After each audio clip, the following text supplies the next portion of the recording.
dwi wedi cael hyd o rhywbeth fan hyn. Bydd Martin yn gwybod lle mae bwlch gorffwysfa Nant Peris. Pawb yn gyfarwydd y bwlch ar y ffordd i Llanberis. Chi'n mynd o lawr yr all, lawr y bryn. O, mae'n hyfryd, lle hyfryd. Ac enw y lle yw bwlch gorffwysfa Nant Peris. Yn dweud rhywbeth am gwrach fan hyn. Yr hanes oedd bod ganthrig oedd enw'r gwrach yn dwyn plant a'i cuddio cyn ei lladd a'i bwyta mewn ogwf yng Nghwm y Rach. Dim nepell o le mae Pont Gromlach. Yna enw ni. Yn y bwlch fan'na, Pont Gromlach.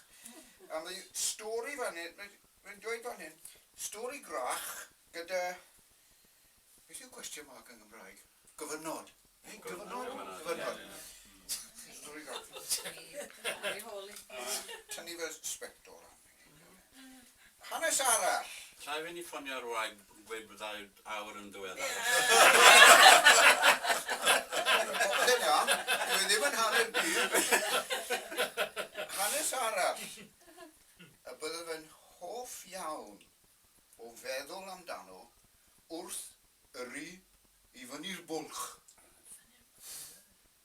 Yw'r un y glywais lawer blwyddyn yn ôl erbyn hyn.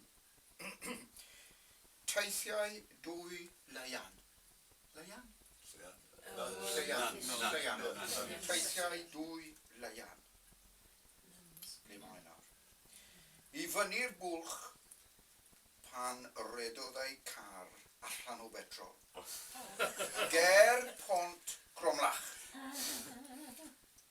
Buont yn ffodus i gael ei cludo i Fodirdy. Pwy sy'n wedi trwsio'r cloch? Neud y mistake? Well, they trwsio'r cloch. That's it. Roedd hi'n hoff iawn o'r gair newydd i fi, Modirdy. Garage. Modirdy. Neis. Gair neis. Wel, buont yn ffodus i gael ei cludo i Fodirdy yn Llanberis. Ond mawr siom, nid oedd gan perhennog y Modirdy yr un can petrol i'w roi iddynt. Ond gyda ychydig o weledigaeth, fe gafon fenthyg hyn bot dan gwely. Wedi cludo'r petrol yn hynod o falus at y car, a dechrau ei dywallt i danc y car, pwy ddaeth i lawr y ffordd yn ei Austin 7, ond un o weinidogion y Methodistiaid. Stopiodd a dod allan o'i gar yn edrych yn syn ar y dwy laiad.